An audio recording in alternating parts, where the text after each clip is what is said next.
Good morning. Last week के जो Friday को फॉल हमने विटनेस किया था मार्केट में, उससे ऐसा लगा कि मार्केट ने एक कंसिडरेबल फॉल विटनेस किया है फॉर द वीक। लेकिन अगर वीकली बेसिस पे देखते हैं तो इंडाइसेस एक पॉजिटिव नोट के साथ क्लोज हुए हैं। पर्टिकुलरली निफ्टी को देखें तो निफ्टी 2 पॉइंट गेन के साथ एंड सेंसेक्स 59 पॉइंट गेन के साथ क्लोज हुए हैं वीकली बेसिस पे। लेकिन जो कंसर्न की बात है कि जो फ्राइडे को सेल ऑफ हुआ है वो अगर फॉलो अप सेलिंग कंटिन्यू रहती है आने वाले वीक में मंडे से एंड उसके बाद सब्सिक्वेंट डेज में, अगर ये सेलिंग कंटिन्यू रहती है तो फिर यस, ये जो वीकनेस है ये इंटेंसिफाई हो सकती है।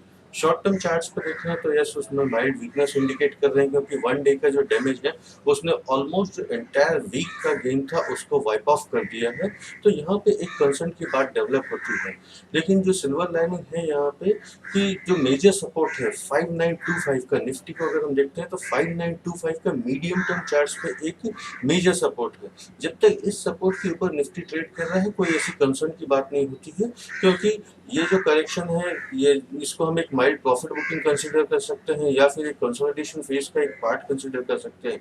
लेकिन अगर 5925 के नीचे अगर निफ्टी स्लिप होता है तो यस, ये जो जो प्रॉफिट बुकिंग फेज है, ये जो करेक्शन का फेज है, ये थोड़ा सा एक्सटेंड हो सकता है both price based as well as time based. तो यहाँ पे ये लेवल काफी क्रूशियल हो जाता है सपोर्ट लेवल मॉनिटर करने के लिए। वेरियस ऑन हायर साइड अगर हम देखते हैं तो 6050 का जो रेजिस्टेंस है वो फिर से वापस प्ले करेगा कि अगर इस लेवल के ऊपर 6050 के ऊपर निफ्टी मूव करता है तो फिर ये स्ट्रेंथ आ सकती है मार्केट में वापस। एंड ये जो जो करेक्शन था ये बहुत शॉर्ट लिव रह के मार्केट वापस से पॉजिटिव टेरिटरी में एंटर कर सकता है। जो सेक्टर्स माइल्ड वीकनेस इंडिकेट कर रहे हैं उनमें बैंकिंग सेक्टर मेन है। पर्टिकुलरली पीएसयू बैंक्स का जो फॉर्मेशन है ये माइल्ड वीकनेस इंडिकेट कर रहा है।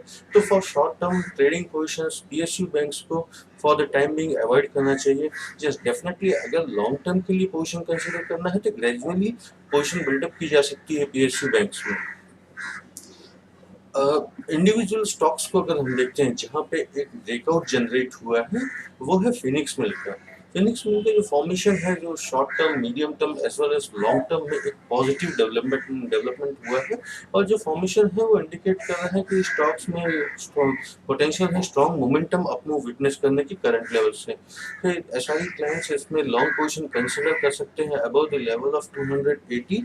On the higher side, the stock has potential to test the higher level of 350 and 375.